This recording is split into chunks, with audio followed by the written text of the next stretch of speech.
Hello, Steve. It's good to sit down with you today to discuss your career with the Forest History Society. Thank you for joining me today. And of course, today we're sitting down because we've just received news of your pending retirement. So congratulations on that. Thank you. And thanks for having me on. Yeah. So, Steve, I think back about how we met at an SAF convention, really at the beginning of my career, and you had just moved from academia over to the Forest History Society. So, can you tell me what made you consider going over to the Forest History Society? Well, as you know, I was previously at Oklahoma State University, running the extension forestry, wildlife, and aquaculture program there. I was looking for some new challenges, but specifically I thought in administration. And at that time, there were fewer opportunities in academia, and this position came across my desk and seemed interesting, and I applied, and it turns out that extension people use history all the time. And so I recognized that the organization, the Forest History Society, was looking for someone who had increased experience with educational opportunities. They wanted to get more involved with that. And so that's pretty much what led to my coming to North Carolina, as well as had some family in the area. So that worked out well too. That's great. So thinking about the Forest History Society, it's so different from so many of the other organizations that we're familiar with in forestry. Can you talk a little bit about the mission of the Forest History Society? Mm-hmm. The first thing I'll mention before I talk about the mission, so I don't forget, is that the Forest History Society is a non-advocacy organization. It's a library and archives for forest and conservation history. So when people ask us if we're for cutting trees or against cutting trees, it's obviously neither. We want to serve everyone equally without discrimination to get them the information that they're looking for. The mission of the Forest History Society is simply to preserve and help people use the documents of forest and conservation history.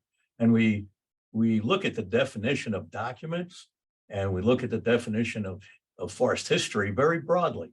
So by documents, we'll have paper documents and photographs and moving footage, oral history interviews, maps, lantern slides, and much more.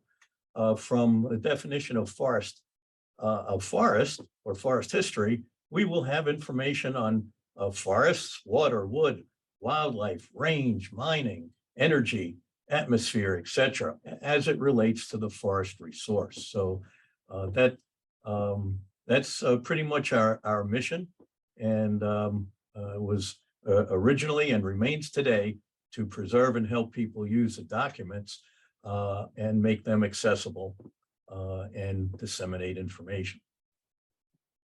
Now, you occasionally have people come that actually physically will come to your building, your beautiful building in your background, and look through the photographs and some of the documents as well, right? Yeah, well, people come from all around the world to do research here. They may stay for a day or 3 weeks or more because of the breadth of our archival collections and our facilities. We have over 300 archival collections that may range from 1 box to over 1,200 boxes. And they include corporate, organizational, and individual collections. Our largest collection now is from the Weyerhaeuser Company, and that extends 690 linear feet. We're the National Archives for the Society of American Foresters, for the American Forest and Paper Association, for FRA, the American Tree Farm System, Forest Landowners Association, ACF, and American Forests, the oldest citizens conservation group in the U.S. with their records, back to 1875. So it's we have individual collections of foresters and consultants from around the world. We have the papers of Rudy Wendelin, who was the artist of Smokey Bear, as well as papers of William B. Lawhead, who was artist of Paul Bunyan. And so that's artwork is another thing that we collect, but we're not a museum, so we're kind of small on artifacts. One of the other collections we have is of interest is the U.S. Forest Service Headquarters History Reference Collection. This was an interesting collection developed by Forest Service historians when they had a crew up in DC for that, and they collected information so that they could answer questions for the chief, for policy and legislation, for other people as well. And so when their last historian passed away unexpectedly in the 1990s, they asked us to take it on, and we cataloged it, been housing it here, and been slowly putting materials, digitizing it and putting it up online. I mentioned most of our records here are North American in focus, but not limited to that. So we will have, if a company has holdings overseas, if a forestry consultant worked overseas, we would have those records. We have an interesting collection from a historian at Duke University who was doing a big project with the Department of Energy, looking at land use change and carbon sequestration in Southeast Asia. And so when he completed that project, we had his multitude of file cabinets worth of information, and as well as his database. The most international interesting thing that we have at the moment coming in are the records of the Global Fire Monitoring Center in Freiburg, Germany. And this is a UN-based center that's charged with working with countries all over the world about their national fire plans, wildfire, prescribed fire. And so the UN decided to move that center recently to Mongolia. And so the fellow who, Johann Goldhammer, who has been for many decades the leader of that effort, decided that Mongolia will get the current records and we'll get all of the archival records from the past. So we have received the first pallet, and the second pallet of boxes is on its way right now. Wow. It sounds like such a phenomenal resource and available for people to really dig in and learn about where we've come from in this country and now internationally. I can't imagine a pallet of records coming in. So it has to be quite the sight. And I can imagine the amount of staff that it takes to digitize some of these individual pieces. So sounds like a great resource. I've heard about the Weyerhaeuser collection, and I can imagine that's quite the impressive collection as well. Can you tell me a little bit? I know that recently SAF moved their headquarters from Bethesda into downtown Washington, D.C. And in that process, worked with you to get some of the materials, for lack of a better way of putting it, that SAF had been collecting in the old mansion over to your facility. And can you talk a little bit about that collection from SAF? Sure. The SAF collection was actually one of our first major collections. I believe it probably arrived in the 1960s. And it is about, let's see if I remember, 460 linear feet. But that was the original collection, plus every few years SAF was sending down more boxes. And so they've been kind of backing up that way. And recently, with SAF support, we're going back into that collection, reprocessing materials and integrating some of the additional materials. And hopefully before the end of the year, we'll have a new finding aid online for all of SAF members and others to look at and consider for research. The records there are a variety, as you can imagine. They're correspondence and reference files for the leadership, for materials about the Journal of Forestry, about timber and forestry conferences that SAF has put on, information about regional sections and chapters, internal debates. It has included in there, I think there are the papers of Samuel Dana, and they have subject headings for H.H. Chapman, Raphael Zahn, and others. So we're very happy to have that collection, and look forward to hopefully presenting something about it at a future SAF convention. Yeah, I think that'd be really interesting for some of the membership within SAF to kind of learn the types of things that are of interest historically. I know in my own travels and moving around a little bit, I've found some of those old correspondence, welcome to the committee type of stuff, but kind of understanding what's of historical value with regards to a particular professional organization. And so, yeah, that could be a really very interesting topic for folks to hear. So that would be fantastic. So moving a little bit off of that. So how does the Forest History Society's mission of preserving history help us promote understanding about our profession among those professionals working, and then people who are just interested in U.S. forests in general? How can we make those things work? How does your mission jive with the bigger picture? Yeah, well, preserving the material for current and future generations is only the first step. Obviously we can't tell the positive stories as well as the challenging stories unless we have the information there to start with. But the second part is making it accessible. So if we just put it away in boxes in the archives, it may not get to the point of what you're talking about, of people being able to utilize it and benefit from it. So one of the things we've done for many, many decades now is provide for online databases. And if, this is free. So if, SAF members or anyone else wants to look up information, we have databases now on our website. It's in a content management system. So you can put in a search term and look up books, articles, dissertations, photographs, oral history, interviews, maps, etc., all at once, and see what comes up that way. So we've been adding to that very diligently since the 1970s. So they're kind of rich and powerful databases for the topics that we're talking about, and a great place for someone to start their research in that way.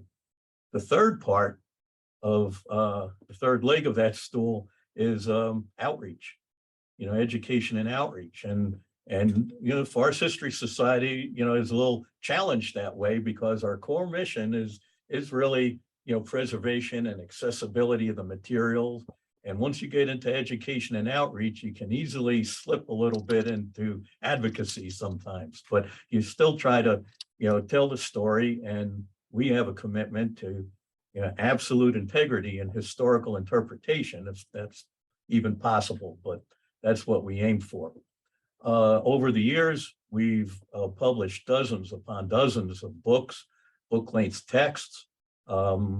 Starting in the 1990s, we started an issue series, which are general materials for a non-forestry audience, hopefully even foresters. Our first book in that series was American Forests, A History of Resiliency and Recovery by Doug Mccleary. A lot of people in SAF probably know about that and have used that. So it's been used in educational material programs across the nation with teachers, landowners. We send it up, even though we're non-advocacy, we send those books up to Congress and we get a handful of thank yous and, back. But, and every once in a while it hits somebody at the right time, then they have some questions. So that's the purpose, of that. Recently, we've done several films. Back in the 1980s, we've done a couple of short films that won SAF awards, but most recently, some people may have seen the film, the documentary, America's First Forest, Carl Schenck and the Asheville Experiment, which looks at the early conservation movement in the US through the lens of the first forestry school in the nation that was on the Biltmore Estate in Western North Carolina. And so that now, since 2016, has been shown over 5,000 times on PBS stations, 387 PBS stations in 47 states, with a conservative estimate of a real viewing audience of over 5 million people. So, even a small organization now can have a larger impact that way. And that, I think that gets to your question about, well, how do we affect both, professional foresters looking at the profession and people outside looking at what they think foresters are or ought to be. Wow, that's great. These databases that you had mentioned, do you have to be a member to access those, or are they available on the website for everybody to check out, or can you talk a little bit about access? Yeah, no, this is free online. You go to the website, www.foresthistory.org, and go to the Research and Explore tab, and you'll see the directions for the databases. So besides the people coming here to do on-site research, because most of the archival materials we have are not digitized yet. Right. The whole library and archival community is waiting for oodles of money, bags of money coming in, or to do it, or an improvement in our technology that allows us to do it even faster than it's happening now. But as fast as we're trying to do that, more history happens every day, and it seems like you fall further behind. So the first thing that we do when we process a collection is provide that finding aid. So that's a kind of a list, at least at the box level, of every collection and what's in there.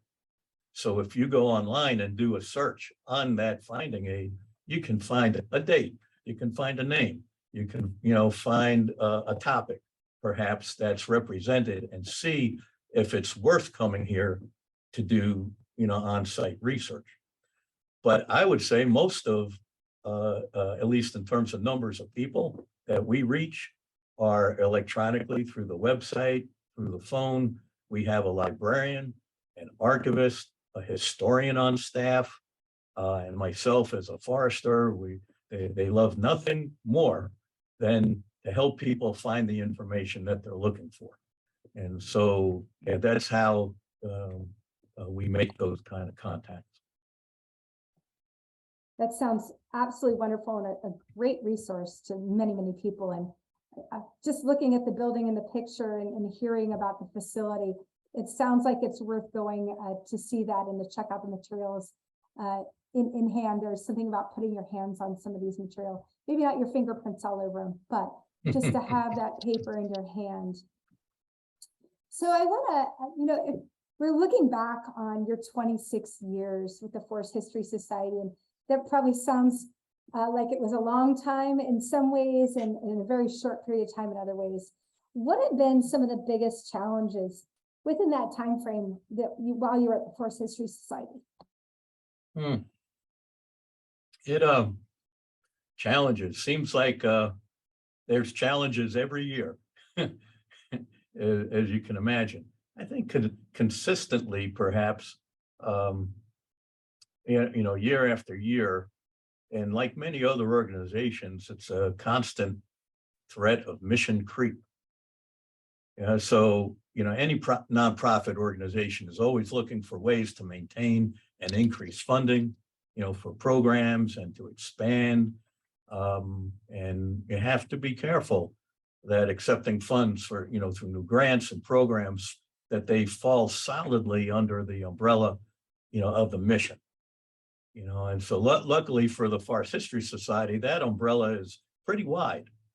It's a lot of topics, a lot of history, a lot of ways that you can, do that, from preserving it to digitizing materials, to conducting oral history interviews, to publishing books and engaging authors. We also publish a journal called Environmental History and a magazine, Forest History Today. So members get those materials, but there's a lot of different fingers. The people who use our materials, not only foresters. I know we're talking to foresters at the moment through SAF, but a big audience are academic historians, and students and teachers who use the materials for a wide-ranging set of circumstances. So that'd be one. Yeah, talking to a broader audience can be really challenging, trying to hit the right level, knowing that the educational levels and the educational backgrounds are so broad.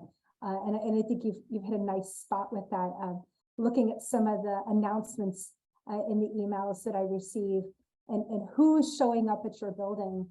And many times they don't have a forestry background and they're really interested in the environmental history of our industry. And so I think you're hitting a really nice spot with that. So talked about challenges, but the really best part of this is to talk about what you've accomplished. So in this career that you've made at the Forest History Society, tell me some of your biggest accomplishments and the things that you're most proud of. And Steve, you have to say that building behind you, it has to be one of those things, I hope. Probably. I think that's one of the most visible and the one that most people would recognize visually is the new library, archives, and headquarters. And the Forest History Society moved to Durham, North Carolina in the mid-1980s to be affiliated with Duke University. And then they had purchased their first building. They went on a fundraising campaign to build an extension for the library and archives, and they moved everything into 1985. By the time I came around, space was getting, a little queasy again. And so that first building was 5,500 square feet. The new building is 16,750 square feet. So in additional, the big impetus for this was more room for the library, more room for the archives, because we did not want to be in a position of having to turn away, major or valuable collections. And so this was critical to that. So that became one of our priorities in a 2010 strategic plan. And it took us 9 years, but the board made decisions. We raised some money and built the building and moved into that new building in January of 2019. So in addition to the extra room for the library and the archives, we were able to secure some other basic facilities, some support facilities. So we have a soundproof oral history room now. We have a separate room for digitization and processing of materials. We have a loading dock. That's nice, and a receiving area and a prep room, so everything gets cleaned up before it gets into the archives. And we have meeting space. So we have a meeting space now that can accommodate up to 110 people, theater style, 60 people or so, classroom style and things like this. But I'd invite anyone, listening in to consider a regional or national meeting in Durham, North Carolina, and we'd be pleased to, set up tours or use the facilities as need be, for those meetings. So that, I think you've hit on it. The building is certainly one, but and it's important because it provides a launching pad for the society into the next couple of decades with a lot of different opportunities. But one of the other accomplishments that I have to think about it a little bit, but through the 25, 26 years was continued attention to technology in a lot of different ways. So we were we entered into the world of social media a little bit early than many associations, won some awards for that work, but it's a small organization to be recognized in that way is pretty important. So use of the technology, and that continues to today. Recently for the last 2 years, especially under the pandemic, we've started a series of webinars and to outreach people, and we're reaching many more people than we had with lectures and things that we've done before. So I encourage everyone to look at the webinars on our website and YouTube channel and keep apprised of what they'll start up again in the fall. So those are some of the accomplishments, but there are many others if I start thinking about it, not the least of which is continuing to have solid, I think Terry would agree, but any association continuing to have solid volunteer leadership, on your board and otherwise for your programs is so very, very critical, and we've done a good job at that. Great. You definitely, I'm sure there's so many more accomplishments, and some you're probably would not brag on yourself about. And so you've had a wonderful career. To my knowledge, I believe that the announcement for the next CEO has gone out. And so we talk about these times of transition, and if you, for all we know, somebody watching this might be the next person to sit in your chair. And so if you have the opportunity to speak right to them right now, what kind of advice might you offer to the next leader of the Forest History Society? Well, first, I would expect that the next leader is going to have a different skill set than me. So let's not get pigeonholed, in there. We're doing a broad search for people with backgrounds in history and library and archives and forestry and association management. So we're trying to cast a big net, and we're not expecting to find someone with all the different skills and a PhD in 5 different disciplines. So it is an interdisciplinary thing, but has a lot of opportunities.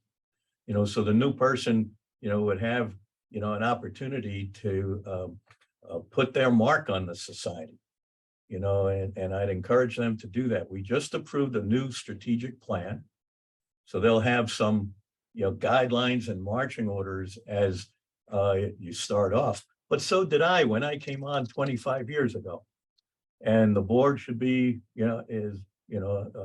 open to having the new person bring their skills to the organization. We want to maintain an entrepreneurial approach to forest and conservation history and what we do and how we do it, and be continuing to serve the people who want that information. So I think don't be bashful about those opportunities that the position would offer. Well, it's definitely going to be some big shoes to fill. You've done a wonderful job there.